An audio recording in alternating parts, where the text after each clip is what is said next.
బంజారాహిల్స్ లో తెలంగాణ సాయుధ పోరాట సేనాని కమ్యూనిస్ట్ లీడర్ రావి నారాయణ రెడ్డి జయంతి వేడుకలు ఘనంగా జరిగాయి.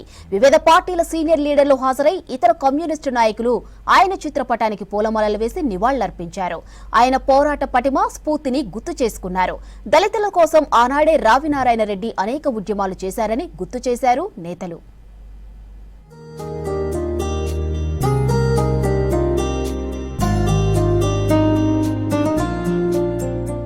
రావి నారాయణ రెడ్డి 500 ఎకరాల భూమిని దానం చేసి వినోదా భావే భూదాన కార్యక్రమానికి స్ఫూర్తి కలిగించారని చెప్పారు మాజీ మంత్రి జానారెడ్డి.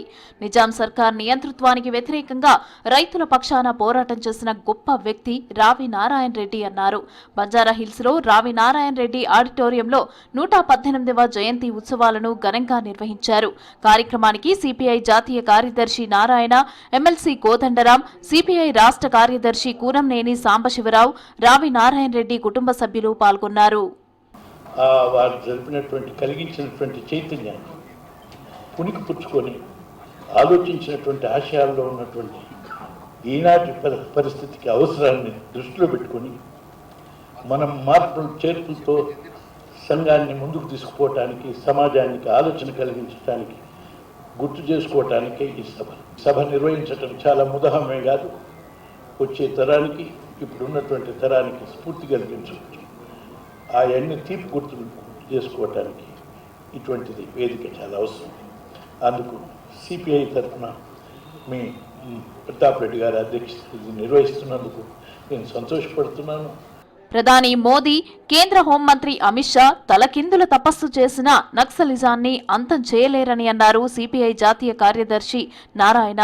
ఇప్పటికీ ప్రపంచంలోని 36 దేశాలు నక్సలిజాన్ని అనుసరిస్తున్నాయని చెప్పారు. టెర్రరిజం, నక్సలిజం ఒక్కటేనని ప్రచారం చేస్తూ ఎన్నికల్లో లబ్ధి పొందాలని చూస్తున్నారని మండిపడ్డారు. దళితుల కోసమే ఆనాడే రావి నారాయణ రెడ్డి అనేక ఉద్యమాలు చేశారని గుర్తు చేశారు నారాయణ. చదివించుకోవడంతో పాటు వాళ్ళు ఒక హిడెన్ ఎజెండాతో ముందుకెళ్తా ఉన్నారు. రేపు రాబోయే రోజుల్లో ఈ దేశంలో ఈ రాజ్యాంగానికి ఏమైనా ప్రమాదం వస్తే ప్రతిపక్ష పార్టీలకు కాదు, ఈ బీజేపీ ఆర్ఎస్ఎస్ డామినేట్గా ఉన్నటువంటి ఆ ప్రభుత్వం నుంచి వస్తుంది. అందుకే పిలిపించాం, రాజ్యాంగాన్ని కాపాడండి, సెక్యులర్ని కాపాడుకోవాలన్నా, డెమోక్రసీ కాపాడుకోవాలన్నా, సాధించినటువంటి ఫలితాలని కాపాడుకోవాలన్నా అందరూ ఐక్యంగా ఉండి పోరాటం సాగించాల్సిందే.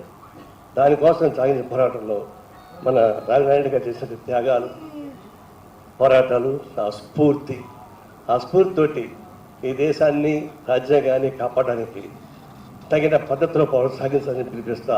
నిజాంకు వ్యతిరేకంగా రావి నారాయణ రెడ్డి ఏకకాలంలో సామాజిక స్వేచ్ఛ, రాజకీయ స్వేచ్ఛ కావాలని పోరాటం చేశారని అన్నారు ఎమ్మెల్సీ కోదండరాం.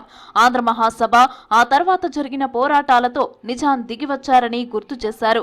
హరిజన ఉద్యమాలతో రావి నారాయణ రెడ్డి తన పోరాటం మొదలుపెట్టినా చివరికి కమ్యూనిజం సిద్ధాంతాలతో ఆ పార్టీలో చేరారని చెప్పారు. రావి నారాయణ రెడ్డి స్ఫూర్తితో నేటి యువత ముందుకు వెళ్లాలని అన్నారు మాజీ ఎంపీ వినోద్ కుమార్. ఆంధ్ర మహాసభ రావి నారాయణ రెడ్డి గారి నేతృత్వంలో రాజకీయ విముక్తితో పాటు సామాజిక ఆర్థిక విముక్తి కూడా జరగాలని కోరుకున్నది. అది చాలా కీలకమైనటువంటి తేడా. ఏకకాలంలో సామాజిక సమానత్వము, రాజకీయ స్వేచ్ఛ, అదేవిధంగా ఆర్థిక సమానత్వం కూడా రావాలని వారు కోరుకున్నారు. ఆ ఉద్యమాలన్నీ ఏకకాలంలో సాగితే తప్ప హైదరాబాద్ సంస్థానంలో ప్రజాస్వామ్యం నిలబడదు అనేది గ్రహించి ఆ పోరాటాన్ని నడిపించారు. చాలా ఉధృతమైనటువంటి ఆ పోరాట ఫలితంగా నిజాం గద్దె దిగిండు. కానీ నిజాం గద్దె దిగిన తర్వాత జరిగినటువంటి పరిణామాలు అన్నీ కూడా ఆశించిన విధంగా ముందుకు సాగలేదు. అప్పుడు ఏం జరిగింది అనేది విషయంలో కూడా చాలా చర్చ రావి నారాయణ రెడ్డి గారి కేంద్రంగానే జరగవలసి ఉంది. కానీ ఆ విషయాల మీద ఎక్కువ సమాచారం బయటికి తేలేకపోయింది. చాలా సమాచారం రావాల్సిన అవసరం ఉంది. మావోయిస్టులు తమ పోరాట పంతాను మార్చాల్సిన అవసరం ఉందన్నారు సిపిఐ రాష్ట్ర కార్యదర్శి కూనంనేని సాంబశివరావు. ఆనాడు సాయుధ పోరాటాన్ని విరమించాలని రావి నారాయణ రెడ్డి చెప్పారని గుర్తు చేశారు. ప్రస్తుతం మావోయిస్టులను అన్యాయంగా చంపేస్తున్నారన్నారు. అవసరమైనప్పుడు మాత్రమే ఆయుధాలు పట్టుకోవాలని అన్నారు కూనంనేని. కేసీఆర్ చాలా తెలియగలిగినాడు.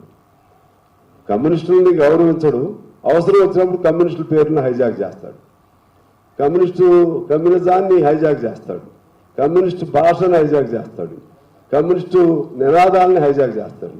మావోయిస్టుల్ని, కేసీరావు లాంటి వాళ్ళని విపరీతమైన చిత్రహింసలు పెట్టి చంపివేశారు. చర్చలకు వస్తామన్నా సరే మీతో చర్చలు లేవు